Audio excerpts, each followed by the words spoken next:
Friends, हमारा जो नया टॉपिक पढ़ रहे थे हम, वॉइस, एक्टिव वॉइस को पैसिव वॉइस में चेंज करना। और इसके जो रूल्स जो थे हमने प्रीवियस जो वीडियो था हमारा उसके अंदर हम पढ़ चुके थे।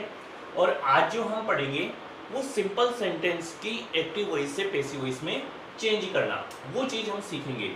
तो देखो, वॉइस जब हम एक्टिव वॉइस से पैसिव वॉइस में हम चेंज करते हैं तो उसके लिए सबसे पहले हम ऑब्जेक्ट को सब्जेक्ट में चेंज करते हैं। मैंने आपको फर्स्ट रूल बताया था कि object of active voice match subject in passive voice. Active voice का ऑब्जेक्ट पैसिव वॉइस के अंदर सब्जेक्ट बनेगा, तो ऑब्जेक्ट को सब्जेक्ट में चेंज करेंगे। जो हेल्पिंग वर्ब उसमें दी हुई है वो हेल्पिंग वर्ब राइट करेंगे, और अगर कोई इसमें मॉडल दिया हुआ होता है तो मॉडल, यानी कि अगर हेल्पिंग वर्ब आती है तो हेल्पिंग वर्ब और मॉडल दिया हुआ होता है तो मॉडल।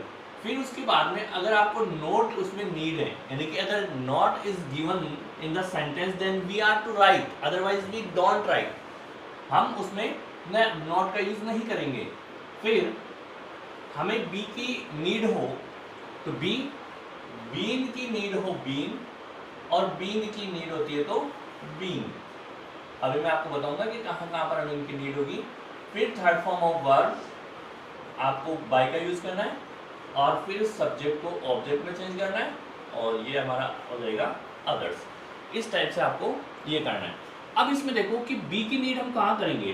भाई देखो, कोई भी मॉडल आता है तो मॉडल के साथ में हम बी का यूज करते हैं, प्लस जो विल और सेल हैं उसके साथ में भी हम बी का यूज करेंगे। बीन का हम यूज करेंगे has, have, had, will have, shall have, इनके साथ में हम यूज करेंगे बीइंग। ये आपको ध्यान रखना है।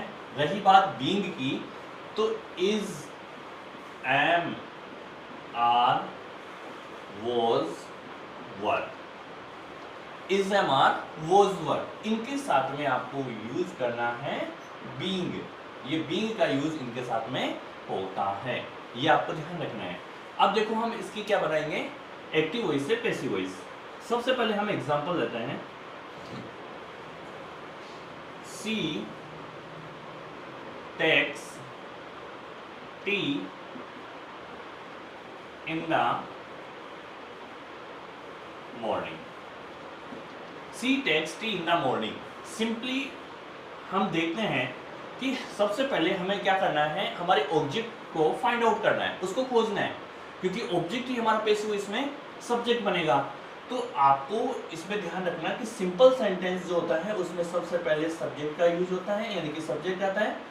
फिर अगर हेल्पिंग वर्ब होता है हेल्पिंग वर्ब, और नहीं मॉडल दिया हुआ होता है तो मॉडल, और अगर ये दोनों नहीं आती है तो मेन वर्ब होगी। थर्ड नंबर पे हमारी होगी मेन वर्ब, और फोर्थ नंबर पे होगा ऑब्जेक्ट। कई बार सेंटेंस में डबल ऑब्जेक्ट का यूज होता है, लेकिन वो आता है फोर्थ नंबर पे ही।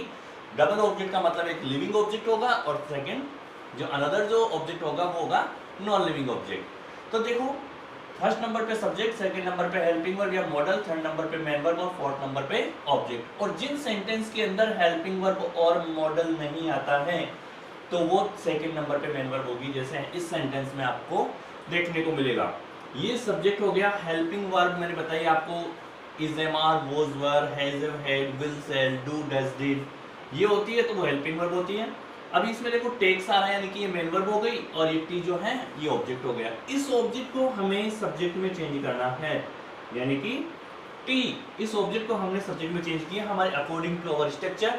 ऑब्जेक्ट में एक सब्जेक्ट, फिर उसके बाद में हेल्पिंग वर्ब, इसमें टेक्स यानी कि वर्ब की फर्स्ट फॉर्म में एस और ई एस, यानी कि टेक, और उसमें ई एस यानी कि ऐड हो रहा है, तो वर्ब की फर्स्ट फॉर्म या वर्ब की फर्स्ट फॉर्म में एस और ई एस आता है तो हम उसको चेंज करते हैं इज, एम, आर। इससे प्रीवियस वीडियो में मैंने आपको बताया था। और थर्ड फॉर्म ऑफ वर्ब का यूज करेंगे, तो टी सिंगुलर है इसलिए इज।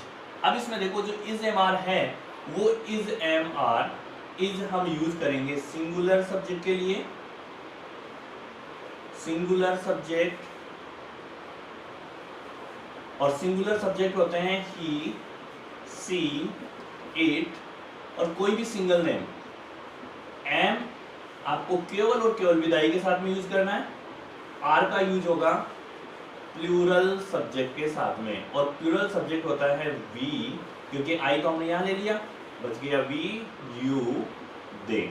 इनके साथ में आपको आर का यूज करना है। तो टी सिंगुलर है इसलिए हमने इसका यूज किया, और फिर नॉट है नहीं इसमें, be, been, being, no need. क्यों? क्योंकि वर्ब की फर्स्ट फॉर्म केवल इस्तेमाल में चेंज हो रही है।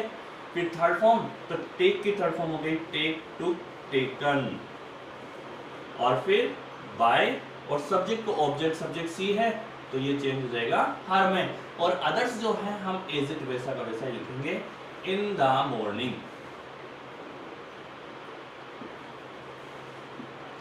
इन द मॉर्निंग। इस टाइप से आपको एक्टिव वॉइस से पैसिव वॉइस में चेंज करना है। नेक्स्ट एग्जांपल हम देखते हैं। I am not teaching him.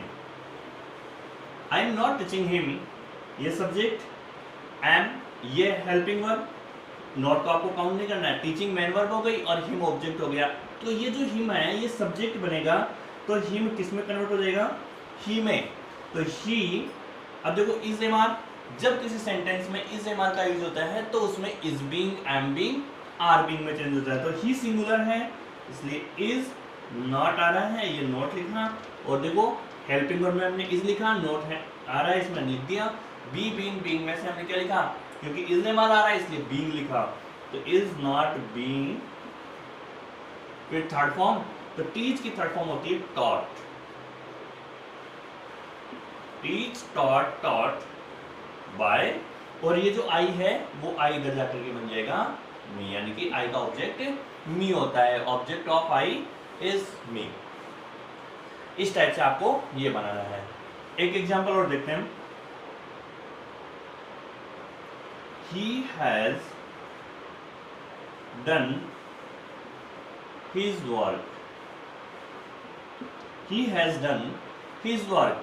देखो ये सब्जेक्ट हो गया, ये हेल्पिंग वर्ब हो गई, ये मैन वर्ब हो गई, और हिज वर्क उसका काम, ये हो गया ऑब्जेक्ट। इस ऑब्जेक्ट को हम इधर लाएंगे, सब्जेक्ट बनाएंगे, तो ये हो जाएगा his work. His work singular है इसलिए हम यहाँ पर हैज का यूज करेंगे, नॉट इसमें है नहीं। तो जब किसी सेंटेंस में हैज आता है तो उसमें बीन का यूज करेंगे, हैज बीन, हैव बीन। तो हैज बीन थर्ड फॉर्म हो जाएगी डन बाय, और सब्जेक्ट है हमारा ही, तो ही चेंज हो जाएगा। इस टाइप से आपको एक्टिव वॉइस को पैसिव वॉइस में चेंज करना है। Thank you.